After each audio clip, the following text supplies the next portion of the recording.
کیا بات ہے عرفان بھائی، ڈسٹرب لگ رہے ہیں؟ بس یار کیا بتاؤں، میرے ابو مجھ سے محبت نہیں کرتے. کیا مطلب؟ دیکھو نا، جب دیکھو ڈانٹتے رہتے ہیں. ابھی بھی گھر سب کے سامنے مجھے ڈانٹ دیا. ہر بات کے لیے منع کرتے رہتے ہیں، یہ نہ کرو وہ نہ کرو، یہاں نہیں جاؤ وہاں نہیں جاؤ.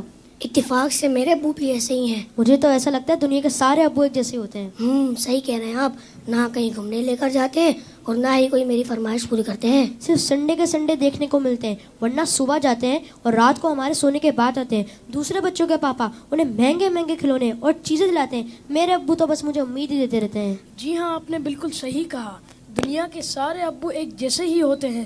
وہ خود سے زیادہ اپنے بچوں اور فیملی کا خیال رکھتے ہیں. کیا آپ نے کبھی یہ سوچا کہ کیا ان کا دل نہیں کرتا ہوگا کہ وہ بھی گھر میں رہیں، سکون سے بیٹھ کر آرام کریں؟ پتہ نہیں، شاید چاہتا تو ہوگا. اور جہاں تک بات ہے آپ کی فرمائشوں کی، تو ان کی سیلری ہی اتنی کم ہوتی ہوگی کہ وہ چاہ کر بھی آپ کی فرمائشیں پوری نہ کر پاتے ہوں. ہو سکتا ہے ہماری ضرورتیں پوری کرنے کے بعد ان کے پاس اتنے پیسے ہی نہ بچتے ہوں کہ وہ ہماری فرمائشوں کو بھی پورا کریں. میں نے اس طرح سے کبھی سوچا ہی نہیں. اور جہاں تک آنکھیں دکھانے کی بات ہے تو یہ بھی ان کی مجبوری ہے کہ ان کی ڈیوٹی ہے کہ وہ ہمیں ہمیشہ بری باتوں سے روکیں اور اچھی باتوں کی ترغیب دیں. اچھا فیضان بھائی، یہ بتائیں آپ کی ضرورتوں میں کوئی کمی آئی ہو؟ نہیں تو بالکل بھی نہیں. کبھی ایسا ہوا کہ آپ بیمار ہوئے ہوں اور آپ کے ابو کو آپ کی فکر نہیں ہوئی؟ ہماری بیماری میں سب سے زیادہ پریشان ہونے والے ہمارے ماں باپ ہیں. آپ کے ابو چھوڑ کر کہیں گھومنے چلے گئے ہوں؟ نہیں تو کبھی نہیں.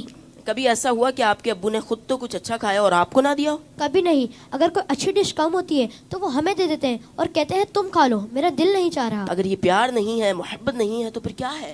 ماں اور باپ دونوں ہی محبت کرتے ہیں، لیکن ماں کی محبت نظر آ جاتی ہے اور باپ کی محبت کو محسوس کرنا پڑتا ہے. میں کتنا غلط سوچ رہا تھا اپنے ابو کے بارے میں.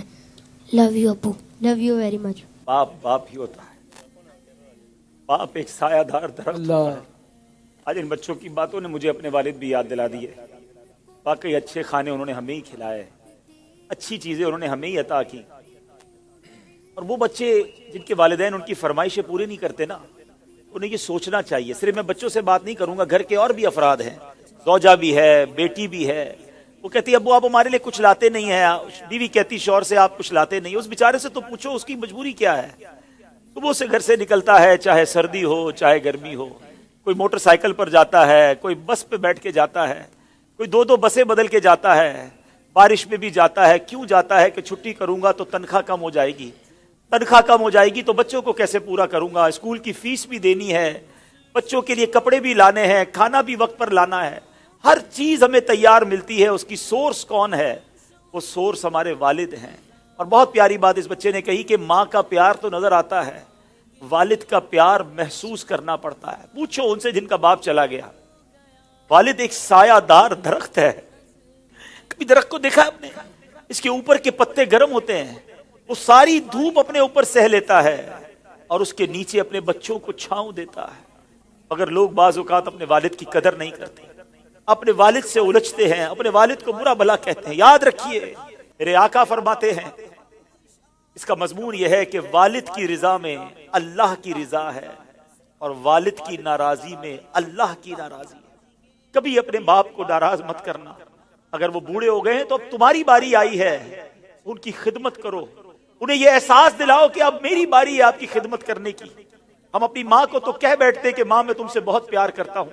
میں ساری دنیا کے بچوں سے پوچھتا ہوں کہ کب اپنے باپ کو کہا تھا کہ ابو آئی لو یو، والد صاحب میں آپ سے بہت پیار کرتا ہوں. آپ دنیا میں آج میں جو کچھ ہوں ابا جان میں آپ کی وجہ سے ہوں. یہاں تک پہنچایا مجھے آپ نے ہے. ارے جس نے انگلی پکڑ کر چلانا سکھایا، جس نے ہر مشکل میں کہا گھبرانا نہیں، میں تمہارے ساتھ ہوں. کہیں پھنس جاتا تھا تو ابو کے پاس آتا تھا، وہ کہتے بیٹا میں سنبھال لوں گا. اب وہ جب چلے گئے اب پتا چلتا ہے کہ کون ہے جو سنبھالے گا. بچپن اور بڑھاپا برابر ہوتا ہے. جب ہم چھوٹے تھے ہم نے بڑی ضدیں کی، ہم نے بہت اپنی باتیں منوائیں. اب سمجھو والد صاحب کا جب بڑھاپا آ گیا تو میں نے ان کی باتیں ماننی ہیں. ان کی غصے کو برا نہیں ماننا، ان کے ٹوکنے کو برا نہیں ماننا. کبھی باپ کا دل مت دکھانا. یہ مت کہنا کہ آپ کو نہیں معلوم. ارے اسے کہتے ہو کہ نہیں معلوم جس نے ہمیں چلنا سکھایا، جس نے ہمیں کھڑا ہونا سکھایا، ہر مشکل میں جس نے ہماری مدد کی. خدارا میں ساری دنیا کے بیٹوں سے، ساری دنیا کی بچیوں سے، ساری اولاد سے گزارش کرتا ہوں اگر تمہارے والد زندہ ہیں ان کو خوش رکھنا. اور بوڑھے ہو گئے تو اب احساس دلاؤ ان کو کہ ابو جان آپ نے بڑا کام کیا ہمارے لیے،